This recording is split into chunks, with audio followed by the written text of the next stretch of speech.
Baik, kita akan bahas mengenai faktor yang mempengaruhi kehidupan mikroorganisme.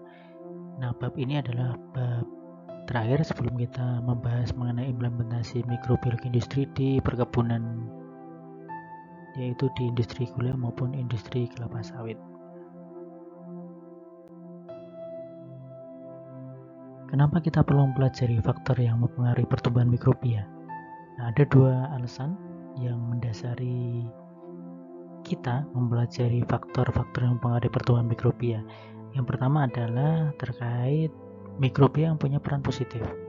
Dengan kita mengetahui faktor yang mempengaruhi pertumbuhan mikrobia, maka kita bisa mengoptimalkan proses produksi mikrobia atau perbanyakan mikrobia yang mempunyai peran positif bagi kehidupan manusia. Nah, kemudian yang kedua terkait mikroorganisme yang punya peran negatif. Dengan kita tahu faktor-faktor yang mempengaruhi pertumbuhan mereka, maka kita dapat menggunakannya sebagai salah satu pertimbangan dalam usaha pengendalian mikrobia kontaminan yang bersifat patogen atau mungkin bisa memberikan dampak negatif yang lainnya. Nah, faktor apa saja yang mempengaruhi pertumbuhan mikrobia? Paling tidak ada 8 faktor yang mempengaruhi pertumbuhan mikrobia, entah itu bakteri, jamur, atau jenis mikrobia yang lain. Yang pertama adalah suplai nutrisi, yang kedua suhu atau temperatur, yang ketiga pH, yang keempat tekanan osmosis, yang kelima oksigen, yang keenam sinar radioaktif, yang ketujuh bahan kimia, dan yang terakhir adalah logam berat. Kita akan coba bahas secara cepat satu persatu ya. Faktor yang pertama adalah suplai nutrisi. Nah, suplai nutrisi ini menjadi faktor utama yang mempengaruhi pertumbuhan mikrobia. Tanpa adanya nutrisi, mikrobia tidak bisa berkembang, tidak bisa membelah diri, tidak bisa kemudian memperbanyak selnya dan sebagainya.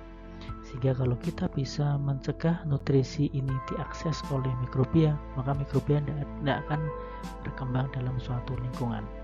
Contoh kasus misalnya dalam suatu industri gula, maka jajaran gula sesedikit mungkin itu harus dikembalikan ke dalam proses. Karena apa? Sekali tidak dikembalikan, maka gula ini akan menjadi sumber nutrisi atau suplai nutrisi bagi kontaminan mikrobia yang ada di udara. Yang dampaknya mikrobia nanti bisa berkembang lebih banyak di situ, selnya membelah dan sebagainya, sehingga pada saat mengkontaminasi gula atau larutan gula, maka dampaknya akan lebih signifikan.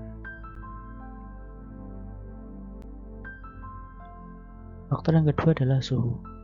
Nah, suhu mempengaruhi aktivitas enzim dan sifat fisik membran sel.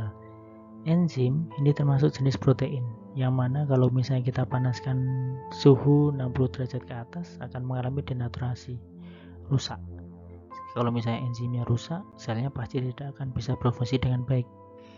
Nah, permeabilitas membran sel tergantung pada kandungan jenis-jenis lipid. Peningkatan 5-10 derajat Celcius di atas suhu optimum dapat menyebabkan proses lisis dan kematian sel mikroorganisme. Nah, suhu ini menjadi pembatas pertumbuhan mikroorganisme juga karena ternyata preferensi untuk hidup pun juga membutuhkan suhu yang optimum dari setiap jenis mikrobia yang ada. Nah, lebih lanjut kalau misalnya kita mau bagi suhu pertumbuhan mikrobia, paling tidak kita bisa kelompokkan menjadi 3 bagian, yaitu suhu minimum, suhu optimum, dan suhu maksimum. Suhu minimum ini apa? Suhu minimum adalah suhu terendah di mana suatu mikrobia masih bisa hidup, hanya hidup saja. Sedangkan suhu optimum adalah suhu optimal mikroorganisme bisa hidup, berkembang dengan baik, memperbanyak diri, memperbanyak sel, dan lain sebagainya. Kalau suhu maksimum kebalikannya dari suhu minimum, yaitu suhu maksimum, suhu tertinggi di mana mikrobia masih bisa hidup, hanya bisa hidup saja ya. Jika kita bahas dari jenis bakteri saja, kita bisa membuat sampel untuk pembagian jenis bakteri berdasarkan suhu minimum, suhu optimum, dan suhu maksimumnya. Kita kenal ada 3 kelompok bakteri, yaitu bakteri psikrofil, mesofil, dan termofil. Nah, bakteri psikrofil ini suhu optimum untuk tumbuh, berkembang, dan sebagainya itu pada 10 derajat Celcius. Kemudian suhu minimum dia bisa hidup itu di minus 15 derajat Celcius, hanya bisa hidup. dan suhu maksimum dia masih bisa hidup pada suhu 20 derajat Celcius. Sedangkan kalau untuk mesofil, suhu optimumnya 30 sampai 37 derajat. Kemudian suhu terendah dia masih bisa hidup pada kisaran 5 sampai 10 derajat Celcius, dan suhu tertinggi dia masih bisa hidup pada suhu 40 derajat Celcius. Sedangkan termofil ini yang merupakan kelompok bakteri hidup pada suhu tinggi karena bisa hidup optimum pada 45 sampai 55 derajat Celcius. Dan suhu terendah dia bisa hidup 40, suhu tertinggi dia bisa hidup 60 sampai 80 derajat Celcius. Ini contoh bakteri beta-55 yang digunakan di sprepon di pabrik gula, ini masuk ke termofil. Tapi kalau untuk yang inola itu masuk dalam kelompok mesofil. Inola ini digunakan di kolam ipal pabrik gula ya.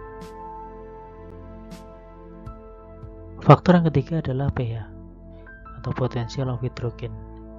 Nah, pH ini menjadi batasan hidup bagi mikroorganisme. Contoh sederhananya adalah bakteri dan jamur yang punya preferensi pH untuk hidup yang berbeda. Nah, jamur pun juga antara mold dan yeast juga mempunyai preferensi rentang pH yang ideal untuk hidup berbeda. Nah, sehingga memang pH ini menjadi pembatas pertumbuhan mikroorganisme, baik itu di lingkungan secara alami maupun dalam lingkungan buatan, misalnya di media, nutrien agar, nutrien cair yang disiapkan di laboratorium.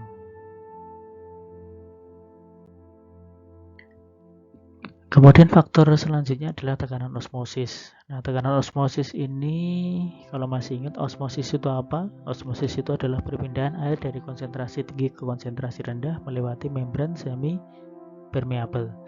Nah, atau kita bisa sebut difusi air. Nah, untuk tekanan osmosis ini, apa nih pengaruhnya terhadap pertumbuhan mikrobia? Jadi kita membuat analogi. Yang pertama, misalnya mikrobia ini selnya kita tempatkan pada lingkungannya isotonis. Jadi kalau di slide ini, yang bentuk kotak itu asumsinya adalah sel mikrobia, kemudian yang berwarna hijau kebiruan di sekitarnya ini adalah lingkungannya atau medianya.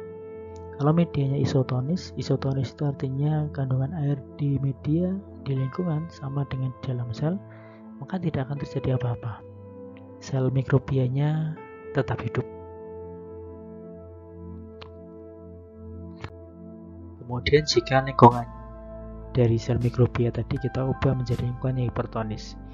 Lingkungan hipertonis adalah lingkungan di mana kandungan air di dalam sel lebih tinggi daripada di luar sel. Atau dengan kata lain, luar sel itu larutan dengan konsentrasi tinggi. Sehingga dampaknya akan terjadi proses osmosis, perpindahan air dari dalam sel ke luar sel. Karena air di dalam sel lebih tinggi konsentrasinya dibandingkan di luar sel. Dampaknya apa? Lama-kelamaan air ini habis dari selnya, sehingga selnya, membran selnya mengkerut, kemudian selnya mati atau rusak. Nah, kenapa kemudian jumlah air di dalam sel ini sampai habis terserap keluar, terosmosis keluar? Karena osmosis ini akan berhenti pada saat terjadi kondisi lingkungan yang isotonis seperti di slide sebelumnya. Dan kalau misalnya di lingkungan hipertonis itu susah kita mencapai kondisi isotonis hanya bermodalkan air yang berasal dari sel mikroorganisme. Nah, contoh ini analoginya adalah kalau teman-teman memelihara ikan dari air tawar dimasukkan ke air laut. Dampaknya apa?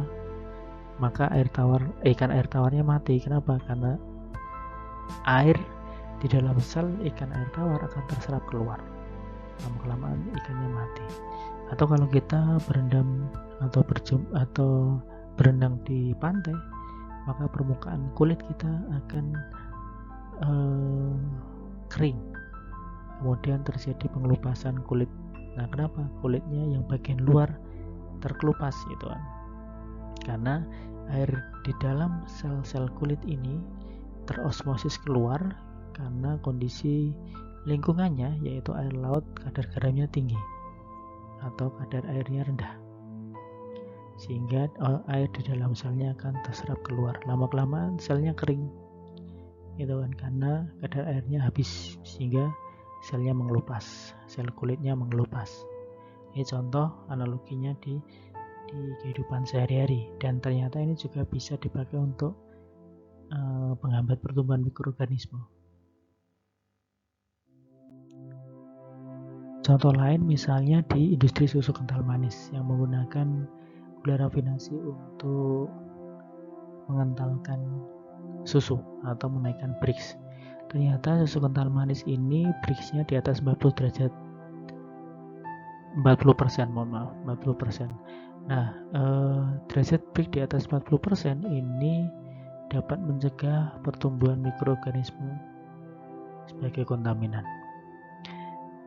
Kenapa? Karena sel mikroorganisme yang masuk ke dalam lingkungan susu dengan Brix 40% bisa dipastikan akan mengalami kematian karena terjadi osmosis atau perpindahan air dari dalam sel keluar sel, seperti pada slide yang ada di sini.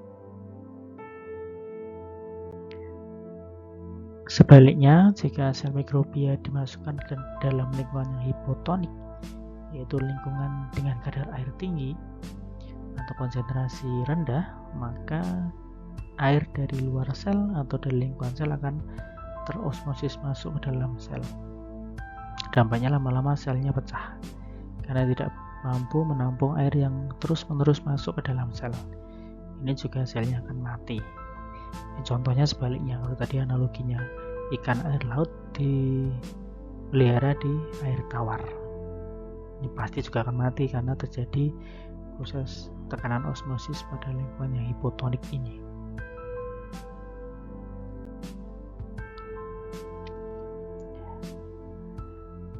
Kemudian faktor penghambat pertumbuhan yang lain adalah oksigen.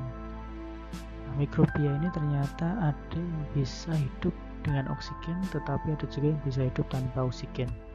Nah, untuk yang mikrobia membutuhkan oksigen untuk hidup, keberadaan oksigen menjadi urgent untuk dia tetap survive dan juga berkembang dengan baik. Nah, penggolongan mikrobia berdasarkan kebutuhan oksigen kita bisa lihat di slide ini menjadi 4 bagian, yaitu 4 golongan, yaitu mikrobia aerob, anaerob, anaerob fakultatif, dan juga mikrobia mikroaerofil. Nah, kalau mikrobia aerob, kalau kita tumbuhkan di tabung reaksi yang sudah diisi oleh kultur, mohon maaf, media cair gitu ya. Nah, pasti akan tumbuh di bagian permukaan atas, di nomor 1 ya. Kemudian yang di bawahnya akan tumbuh mikrobia mikroaerofil, yaitu mikrobia yang tumbuh dengan baik atau hidup dengan baik pada saat mendapatkan suplai oksigen dengan konsentrasi cukup 15%. Kemudian yang di bawahnya lagi akan kita temui kelompok mikrobia anaerob fakultatif. Ada atau tidak ada oksigen, dia bisa hidup. Nah, ini biasanya akan terdistribusi di zona ketiga. Kemudian di paling bawah, paling dasar, kita akan temui mikrobia anaerob yang tidak butuh oksigen untuk hidup. Dia mempunyai opsi menggunakan senyawa selain oksigen untuk metabolismenya. Faktor sinar radioaktif juga bisa menjadi penentu kehidupan mikroorganisme. Semua sinar radioaktif, mulai sinar UV, sinar ionisasi, misalnya sinar X, sinar alfa, sinar beta, sinar gamma, berdampak terhadap kematian sel mikroorganisme. Contoh sederhana, kalau teman-teman nanti praktikum di laboratorium mikrobiologi di LPP, teman-teman akan menggunakan salah satu alat yang namanya laminar airflow. Nah, sebelum kita pakai laminar airflow atau LAF ini, biasanya kita hidupkan sinar UV-nya dulu untuk membunuh semua kontaminan mikroorganisme yang ada di permukaan laminar airflow, sehingga kita nanti bisa yakin tidak akan terjadi kontaminasi selama proses kerja kita di dalam laminar airflow. Nah, contoh yang lain pun juga masih banyak, tapi yang jelas kembali tadi bahwa sinar radioaktif apapun berdampak terhadap kematian sel mikrobia yang ada. Kemudian faktor yang ke-7 adalah bahan kimia. Nah, bahan kimia yang baik untuk pengendalian adalah bahan kimia yang memiliki kemampuan membunuh mikrobia secara cepat dengan dosis yang rendah tanpa merusak bahan atau alat yang disterilkan. Penggolongan bahan kimia berdasarkan cara kerjanya kita bisa bagi menjadi 3, yaitu bahan kimia yang merusak membran sel mikrobia, bahan kimia yang merusak enzim mikrobia, dan bahan kimia yang mendenaturasi protein sel.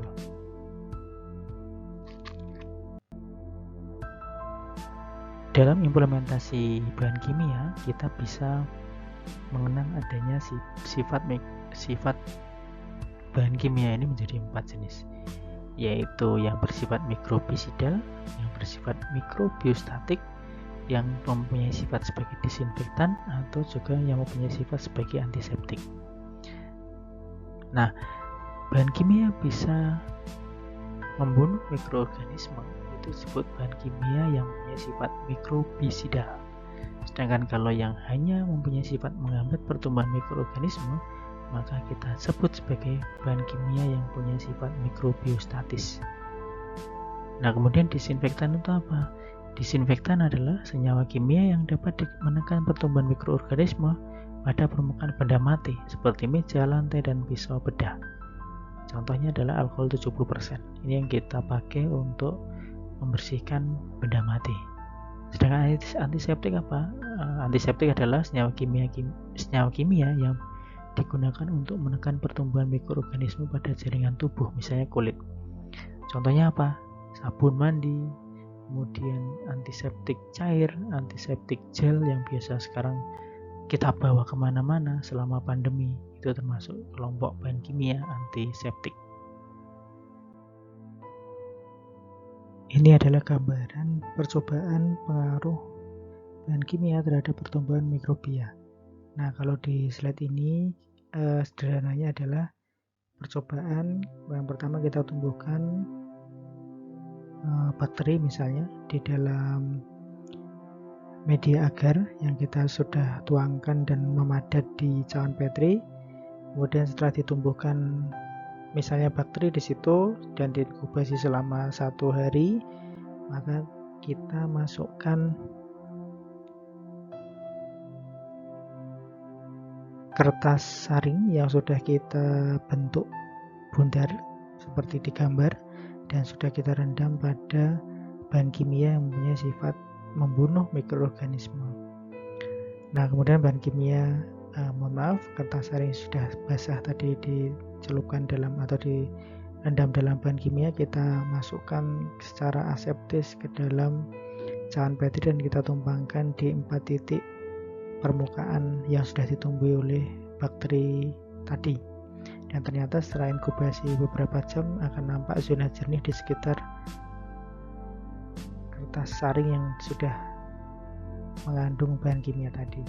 Nah, zona kering ini sebenarnya zona bersih dari pertumbuhan bakteri atau mikrobia, karena mikrobia atau bakteri tidak bisa tumbuh karena adanya pengaruh bahan kimia di kertas saring tadi.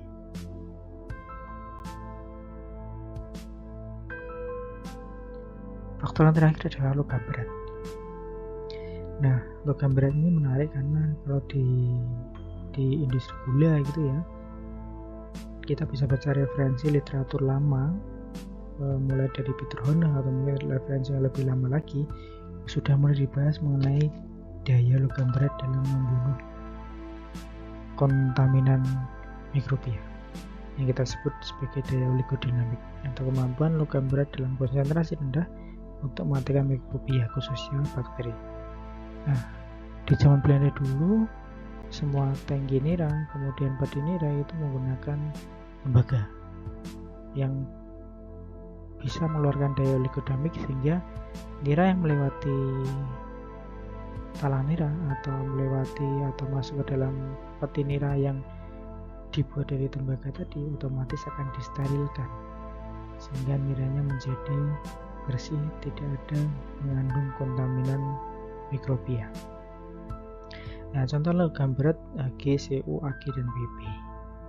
Logam mengalami ionisasi dan ion-ion tersebut bereaksi dengan bagian sulfihidril pada protein sel sehingga menyebabkan denaturasi. Nah, kemudian ini analogi yang nanti mungkin juga akan dipraktekkan di laboratorium. Jadi pertama kita siapkan nutrien agar yang sudah padat, kemudian kita tumbuhkan mikrobia di atas permukaannya. Setelah pertumbuhannya penuh, rata, padat, kita kemudian masukkan logam berat, misalnya dari mata uang lama ya, di tengah kultur yang tumbuh di cawan Petri tadi. Maka dampaknya kan kita bisa lihat beberapa pembagian daerah seperti di slide. Ada daerah logam berat, kemudian daerah oligodinamik, yang ketiga daerah subur, dan yang terakhir adalah daerah pertumbuhan normal. Nah, yang jelas di zona jernih atau daerah oligodinamik ini tidak ada satu sel pun yang bisa hidup karena adanya pengaruh daya oligodinamik logam berat yang dimasukkan, sehingga zonanya jernih, tidak ada pertumbuhan apapun.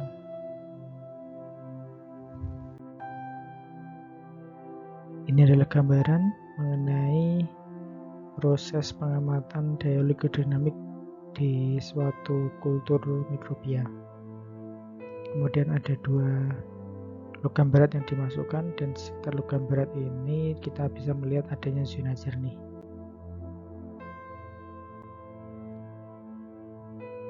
Slide ini berisi contoh logam berat yang bisa dipakai untuk kontrol kontaminan mikrobia. Ada silver nitrat, kemudian timeriosal, merkurokrom, copper sulfat, zinc klorid, kemudian juga ada zinc oksid.